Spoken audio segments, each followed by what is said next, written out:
नमस्ते बच्चों, कैसे हो? सब मज़ा में? देखिए, कल अपन ने पहला पाठ पूरा पढ़ लिया था। पाठ परिचय, उसका हिंदी अनुवाद कंप्लीट हो गया था।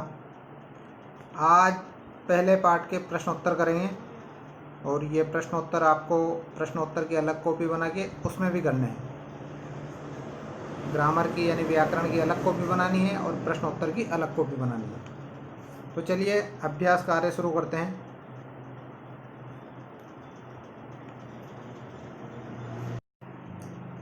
देखिए, वस्तुनिष्ठ प्रश्न। पहला प्रश्न है, अस्य पाठस्य प्रथम मंत्रः कस्मात् ग्रंथात् उद्धृतो अस्ति। इसका मतलब है, इस पाठ का पहला मंत्र किस ग्रंथ से लिया गया है। पाठ परिचय में अपन ने देखा था, इस पाठ का पहला मंत्र है ऋग्वेद के प्रथम मंडल से, ऋग्वेद के प्रथम मंडल के अग्नि सूक्त से लिया गया है। तो इसका उत्तर हो जाएगा ऋग्वेदस्य प्रथम मंडलतः। दूसरा है, अस्य पाठस्य प्रथम मंत्रस्य ऋषि का अस्ति। इस पाठ के पहले मंत्र के ऋषि कौन है? तो पाठ परिचय में दिया गया है, इस पाठ के पहले मंत्र के ऋषि हैं विश्वामित्र। अगला प्रश्न, ओंकार पदस्य अर्थः का मतलब ओंकार पद का अर्थ क्या है? ये ओम का अर्थ। इस ओम का अर्थ मोक्ष नहीं है, ब्रह्म सेवक नहीं है, अभिषेक नहीं है, तो कौन है? सच्चिदानंद मतलब परमपिता परमात्मा। अगला प्रश्न, ओम सह नावतु वाक्य नौ पदस्य अर्थः का। नौ द्विवचन में प्रयुक्त होता है। नौ यानी हम दोनों, और हम दोनों किसके लिए आया है? यहाँ पर गुरु शिष्य के लिए। गुरु शिष्यो द्विवचन में प्रयुक्त है, गुरु शिष्यो, और यहाँ नौ भी द्विवचन में है, तो इसका उत्तर है गुरु शिष्यो। अगला प्रश्न, दासुषे इत्यस्य पदस्य अर्थः का। अति लघुत्रात्मक प्रश्न है, मतलब छोटा उत्तर देना है। दासुषे का अर्थ क्या है? तो दासुषे का अर्थ है यजमान के लिए।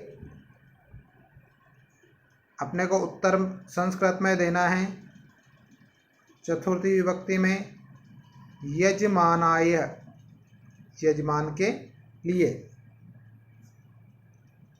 अगला है, तेजस्वी किम अस्तु। तेजस्वी क्या हो? हमारी पढ़ी हुई विद्या तेजस्वी हो। इसका अर्थ है अधीतम। अधीतम यानी पढ़ी हुई विद्या तेजस्वी हो। अगला प्रश्न है, अहम किम वदिष्यामि मतलब मैं क्या बोलूं। इसका उत्तर था, अपन ने पाठ में पढ़ा है, ऋतम।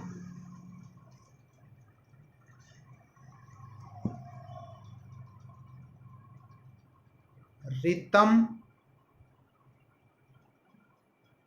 सत्यम च। मैं अच्छे वचन और सच्चे वचन बोलूं। त्वमेव कीदृशम ब्रह्मासि, उसमें आया था त्वमेव प्रत्यक्षम ब्रह्मासि मतलब आप किस प्रकार के ब्रह्म हैं। इसका उत्तर है प्रत्यक्ष। किस प्रकार के ब्रह्म हैं? प्रत्यक्ष। अगला है, मम वाणी कुत्र प्रतिष्ठिता भवतु। मम वाणी कुत्र प्रतिष्ठिता भवतु मतलब मेरी वाणी कहाँ पर प्रतिष्ठित हो या कहाँ पर स्थित हो। इसका शायद तीसरे श्लोक में आया था कि मेरी वाणी मन में स्थित हो और मेरा मन वाणी में स्थित हो। और मन में मतलब संस्कृत सप्तमी विभक्ति है, तो मन में उसका सप्तमी में रूप क्या बनेगा? मनसी। मेरी वाणी मन में प्रतिष्ठित हो। आगे देखिए, प्रथम मंत्र से संस्कृत व्याख्या कर्तव्य, आपके संस्कृत की व्याख्या नहीं आएगी। इस प्रश्न को अगर करना हो तो कर लेना, नहीं तो छोड़ देना। द्वितीय मंत्र से व्याख्या करणीय, हिंदी अनुवाद करना है आपको, तो इसको भी छोड़ देना। अस्य पाठस्य सार संक्षेपेण लिखिए, जो मैंने हिंदी अनुवाद बताया है वो लिखना है। अनेन पाठानुसारेण के कान च अवंतु, इस पाठ के अनुसार कौन किसकी रक्षा करें। ये भी लंबा प्रश्न है, ये चारों प्रश्न छोड़ देना है, आपके बड़े प्रश्न नहीं आएंगे। इसके बाद देखते हैं संधि विग्रह।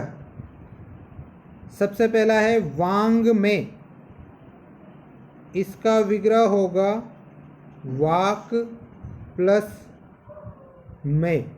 मैंने वहाँ पर भी बताया था, पीछे वाले माँ को देखकर ये किस में बदल गया है, पंचम वर्ण, मतलब इसी का वर्ग के पंचम वर्ण में बदल गया है वांग। और संधि का नाम है अनुनासिक।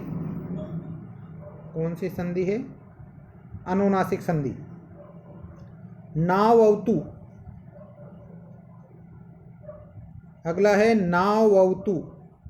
मैंने बताया था अयादी संधि पढ़ाते टाइम कि अगर व और व से पहले पूरा वर्ण मिल रहा हो तो वहाँ संभावना है अयादी संधि होती है। अयादी संधि में ये न आव को बदला अपने ओ में, और अवतु, जब इसको संयुक्त करेंगे न और ओ को तो क्या हो जाएगा, नो प्लस अवतु, नो प्लस अवतु। और संधि का नाम अयादी संधि। अगला है तन मामवतु।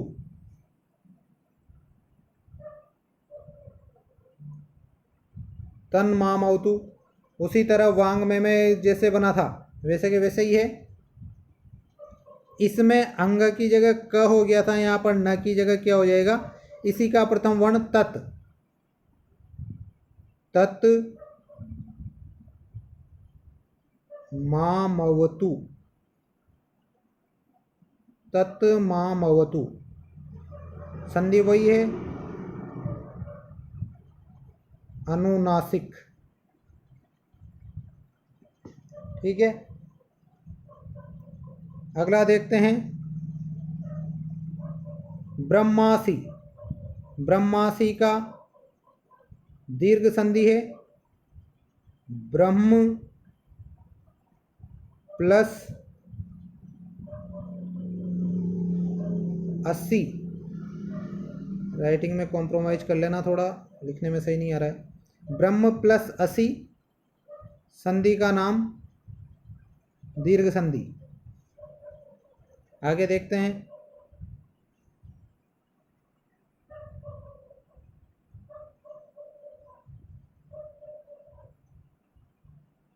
तद वक्तारम। यहाँ पर जसत्व संधि है। जसत्व मतलब पहले वर्ण के स्थान पर तीसरा वर्ण हो जाता है, और विच्छेद करते टाइम तीसरे वर्ण का पहला वर्ण हो जाता है। तत् प्लस वक्तारम, तत् प्लस वक्तारम। और संधि का नाम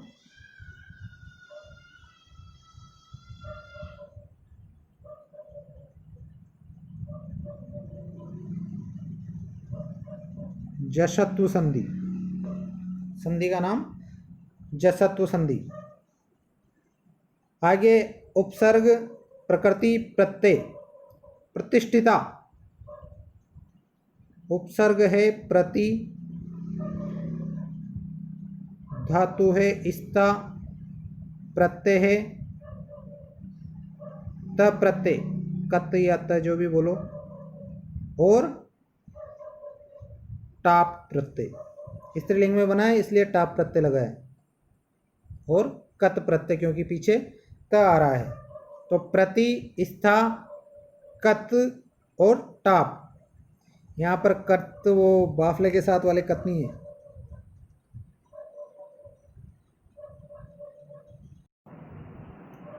मनसी, इसमें मनस शब्द है, उपसर्ग नहीं है, ये प्रकृति है, उपसर्ग नहीं है इसमें। मनस शब्द है और प्रत्यय है ङी, ङी प्रत्यय, ये सुप प्रत्ययों में आते हैं,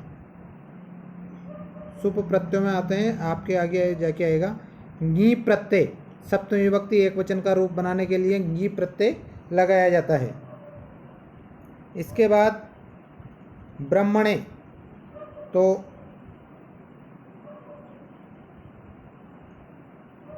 ब्रह्मन, इसमें शब्द होगा ब्रह्मन प्लस ज्ञ प्रत्यय, यह भी सुप प्रत्यय में आता है, ब्रह्मन प्लस ज्ञ। तो ये ज्ञ प्रत्यय चतुर्थी एक वचन का रूप बनाने के लिए लगाया जाता है। ज्ञ प्रत्यय, मनस प्लस ङी प्रत्यय, ये भी सुप प्रत्यय है, सप्तमी एक वचन का रूप बनाने के लिए। आगे देखिए वक्तारम, मतलब बोलने वाले को, इसमें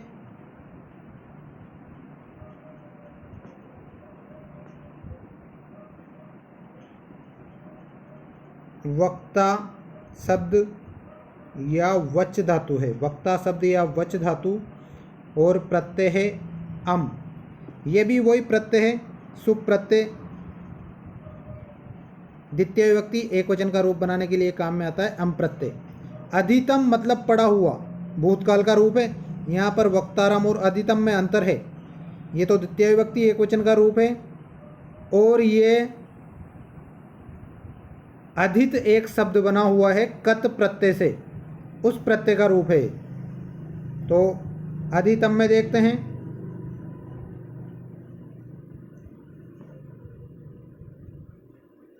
इसका बता रहा हूं, अधि उपसर्ग इण धातु, पढ़ने के अर्थ में इण धातु और त प्रत्यय, कत या त, ये प्रत्यय इसमें। अगला है समवदध्वम, तो इसमें सम उपसर्ग, वद धातु और ध्वम प्रत्यय, ठीक है, ये प्रकृति प्रत्यय हो गए।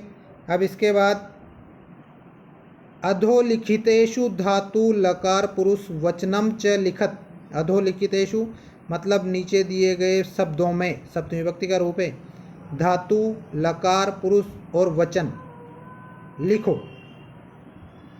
देखिए एधि, एधि में एध धातु, लोट लकार, प्रथम पुरुष और एक वचन, एध धातु, लोट लकार, प्रथम पुरुष, एक वचन। भवतु, भू धातु,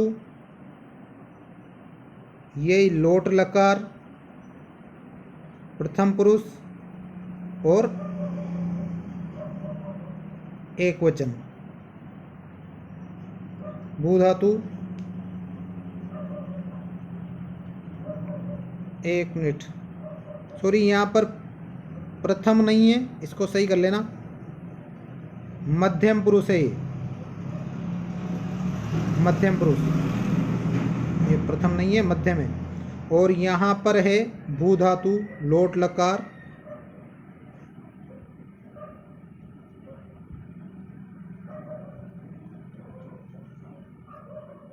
भू धातु,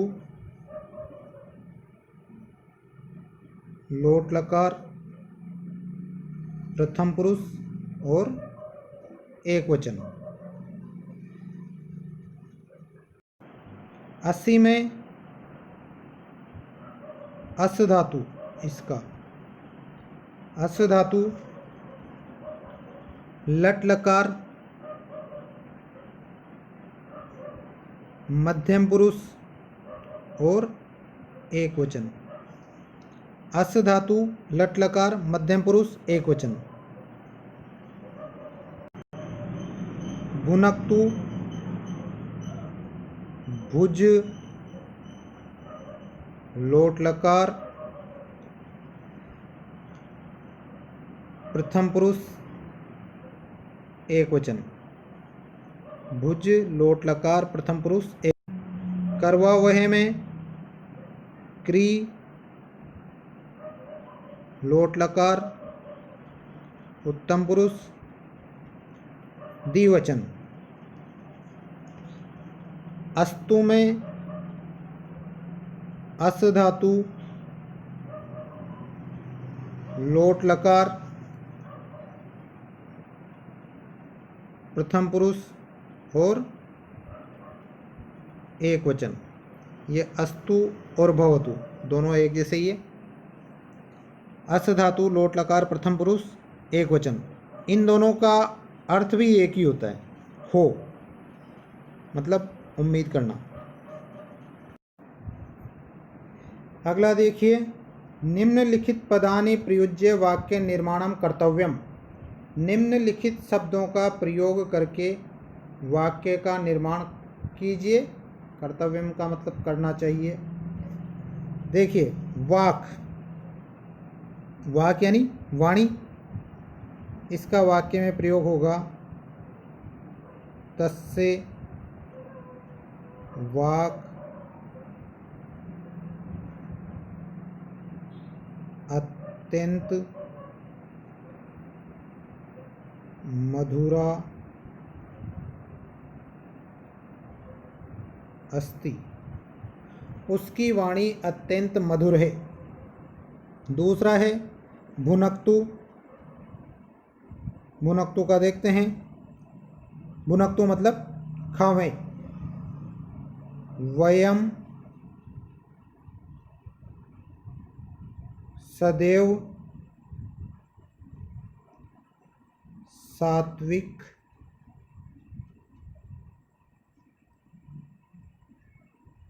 भोजनम, सात्विक भोजनम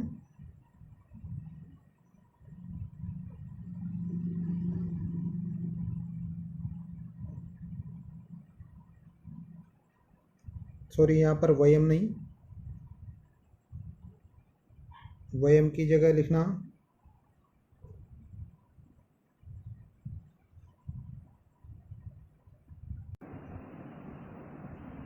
तौ, वे दोनों।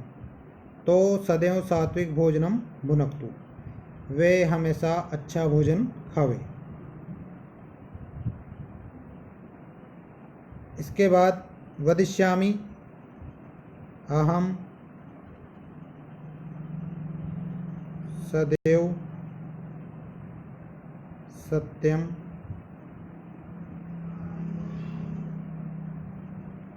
वदिष्यामि, मैं हमेशा सत्य बोलूँगा। अमृतम का देखिए,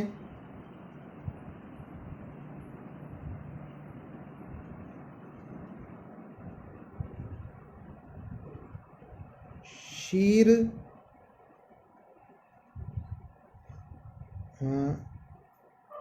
सागरात, क्षीर सागरात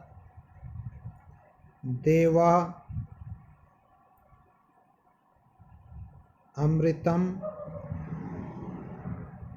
अनयन, क्षीर सागर से देवता अमृत ले गए।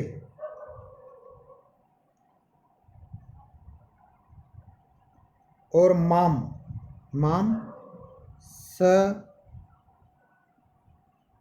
माम अपृच्छत,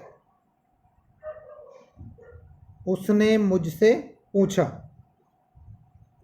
इसके बाद है निम्नलिखित वाक्येषु वाच्य परिवर्तनम करणीयम। वाच्य परिवर्तन करना है। वाच्य परिवर्तन वैसे आपके सिलेबस में नहीं है, पर फिर भी इन प्रश्नों को देख लीजिए।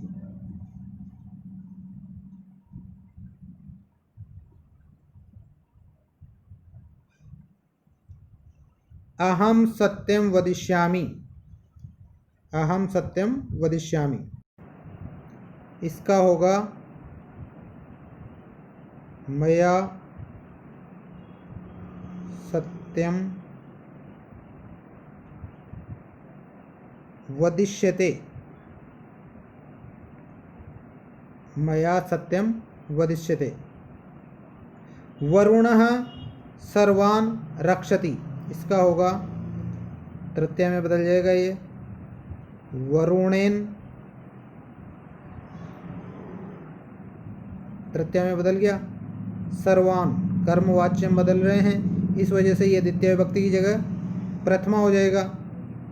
सर्वे और कर्मवाच्य है तो सर्वे के अनुसार जो क्रिया आएगी वो बहुवचन में आएगी,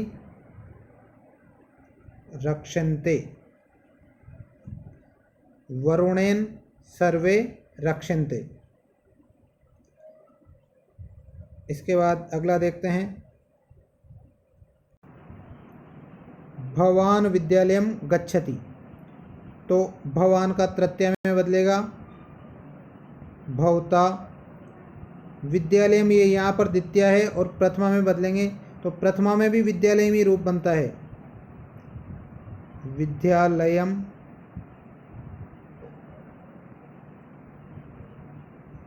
और गच्छति की जगह हो जाएगा गम्यते। भवता तृतीया में, विद्यालयम प्रथमा में, गम्यते इसकी वजह से, कर्म कारक की वजह से, भवता विद्यालयम गम्यते। अगला स शांति प्राप्नोति, तो स की जगह हो जाएगा तृतीया में तेन। शांतिम द्वितीय है, प्रथमा में हो जाएगा शांति।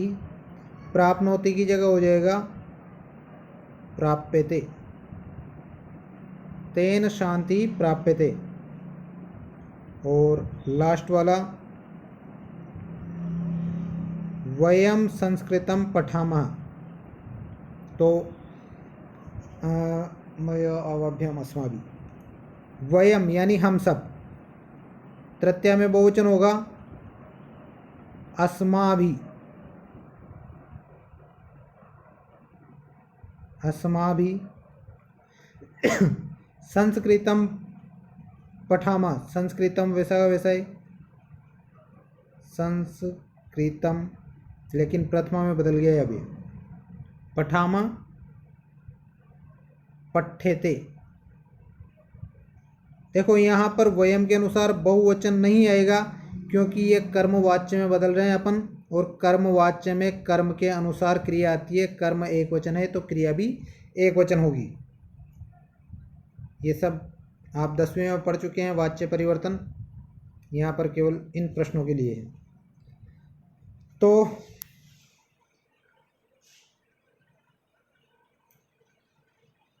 आज का अभ्यास कार्य पूरा कर लिया है अपन ने। ये सारे प्रश्न आपको अलग से कॉपी बनानी है प्रश्नोत्तर की, और उसमें करने हैं। इसके बाद अपने संधि बच रही है, तो कल से संधि के वीडियो आएंगे। अगला पार्ट अगले संडे को होगा। ठीक है, धन्यवाद।